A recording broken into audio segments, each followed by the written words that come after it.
Hi friends, எல்லோருக்கும் வணக்கம். எல்லோரும் எப்படி இருக்கீங்க? நல்லா இருக்கீங்களா? இன்றைக்கி அந்த கதையோட அடுத்த பகுதி தான் பார்க்க போகிறோம். அதுக்கு முன்னாடி நீங்கள் செய்ய வேண்டிய விஷயம் என்ன அப்படின்னு கேட்டிங்கன்னா, மறக்காமல் நம்ம சேனலை சப்ஸ்கிரைப் பண்ணிக்கோங்க.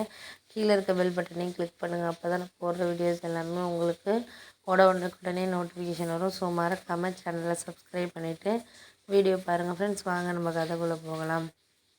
நான் ஒரு விஷயத்த முடிவு பண்ணேன். என்ன முடிவு பண்ணேன்னா, இனிமேல் அண்ணன் வீட்டுக்கெல்லாம் எதுக்கு எடுத்தாலும் நம்ம போகக்கூடாது. நம்மள்ட்ட என்ன இருக்கோ அதை வச்சு நம்ம பார்த்துக்கலாம். ஏன்னா அண்ணி முன்னாடி மாதிரிலாம் கிடையாது. முன்னாடியெல்லாம் நல்லா பேசுவாங்க, பண்ணுவாங்க. இப்போ முன்னாடி மாதிரிலாம் கிடையாது அப்படின்னு சொல்லிட்டு சொன்னோன்னே, இல்லை நான் புரியுது.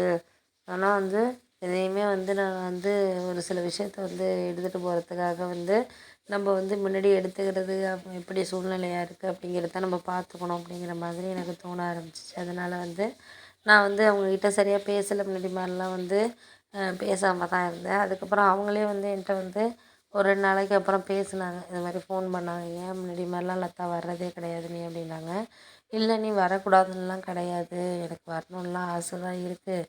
இருந்தாலும் நான் வர்றேன், பண்ணுறேன், செய்கிறேன்னா அது உங்களுக்கு கஷ்டமாயிடுது. நான் வந்தால் ஒரு வாரம் இருக்கிற மாதிரி இருக்குது.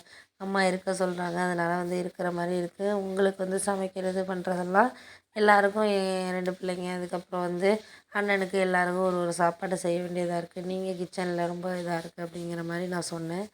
இல்லை, நீ தான் வந்தால் தான் பாதி வேலை பார்த்துருவிய, நான் எந்த வேலை பார்க்குறேன்? நீ தான் என்ன உட்கார வச்சுட்டு நீ எனக்கு சமைப்ப. அப்படி இருக்கிறப்ப நான் ஏன் அப்படியெல்லாம் நினைக்க போகிறேன்னொன்னே, இல்லை அம்மா தான் இந்த மாதிரி சொன்னோன்னே சொன்னாங்க அப்படின்னு சொல்லிட்டு சொன்னோன்னே, அத்தை தான் இந்த மாதிரி சொன்னாங்க என்கிட்ட அப்படின்னு சொல்லிட்டு நான் சொன்னோன்னே, அவங்க கிடக்குறாங்க விடுங்க. அவங்க நம்ம ஒத்துமையாகவே இருக்கக்கூடாது. அவங்க சொல்கிறதுக்கெல்லாம் நீ ஒரு விஷயமா எடுத்துகிட்டு வராமல் இருக்கிறியா? நாளை உங்ககிட்ட சொல்லணும் அப்படி சொல்கிறதா இருந்தால், இவங்க சொல்கிறாங்களா நீ நம்பிக்கிட்டு இருக்கியா? அவங்க ஏதாச்சும் ஒரு குறை கண்டுபிடிச்சி நம்ம 2 பேரும் ஒத்துமையாக இருக்கக்கூடாது. அவங்களுக்கு நம்ம ஒரு இடத்துக்கு நம்ம போகக்கூடாது, வரக்கூடாது, எதுவுமே இது பண்ணக்கூடாது.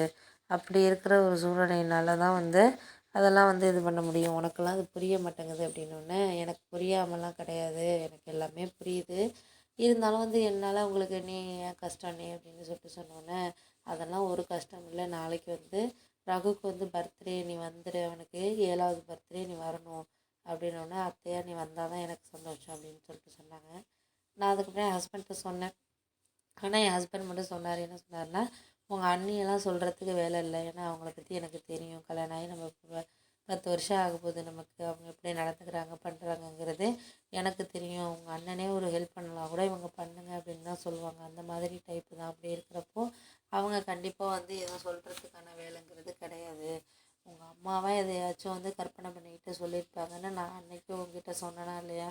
எதுவுமே மனசு விட்டு பேசினா தான் தெரியும். அதை நீ புரிஞ்சுக்க அப்படின்னோடனே, இல்லைங்க எனக்கு அன்றைக்கி அம்மா கிட்ட சொன்னோடனே எனக்கு மனசு ரொம்ப இதாகிட்டு, ஐயோ அண்ணி என்ன இப்படி சொல்கிறாங்களே, நம்ம போயிட்டு தொந்தரவு கொடுக்குறோமோ அப்படின்ட்டு. நான் என்ன சொன்னேன், உங்கள் அம்மா தான் சொல்கிறதுக்கான வாய்ப்பு இருக்குது. உங்கள் அண்ணியெல்லாம் இது மாதிரிலாம் சொல்லியிருக்காங்க. நீ தேவையில்லாமல் எதையாச்சும் கற்பனை பண்ணிட்டு பேசாத அப்படின்னு சொல்லிட்டு நான் சொன்னேனா இல்லையா அப்படின்னோடனே, அது உண்மை தாங்க, நீங்கள் சொன்னதெல்லாம் உண்மை தான். நான் இல்லைங்களா இருந்தாலும் அந்த நேரத்தில் எனக்கு என்ன பேசுகிறது பண்ணுறதுங்கிறதே தெரியாமல் போயிடுச்சுங்க அப்படின்னோடனே, நான் நல்லா உண்டு, உங்கள் அம்மா தான் இந்த மாதிரி வேலையெல்லாம் பார்ப்பாங்க, இது பண்ணுவாங்க. அவங்க ஏதாச்சும் யோசிச்சுட்டு பேசுகிறதுக்காக நீங்கள் இது பண்ணாதன்னு நான் சொன்னேனா இல்லையா உன்கிட்ட அப்படின்னோடனே, எனக்கு இப்போ தாங்க புரியுது அப்படின்னோடனே, இப்போனாச்சும் உனக்கு புரிஞ்சிச்சு. எதுவுமே நீ யோசிச்சுக்கிட்டு இது பண்ணிக்கிட்டு இருக்காத. எதாக இருந்தாலும் புரிகிற இதில் நீ யோசிக்காமல் எதையும் முடிவெடுத்து பேசிடாத. அவங்கக்கிட்ட உங்கள் அண்ணிகிட்டலாம் நீ பேசுகிறது பண்ணுறதுல அர்த்தமே கிடையாது. உங்கள் அம்மா தான் ஏதாச்சும் சொல்லியிருப்பாங்க, பண்ணியிருப்பாங்க அப்படின்னு சொன்னோன்னே, சரி எனக்கு புரியுது.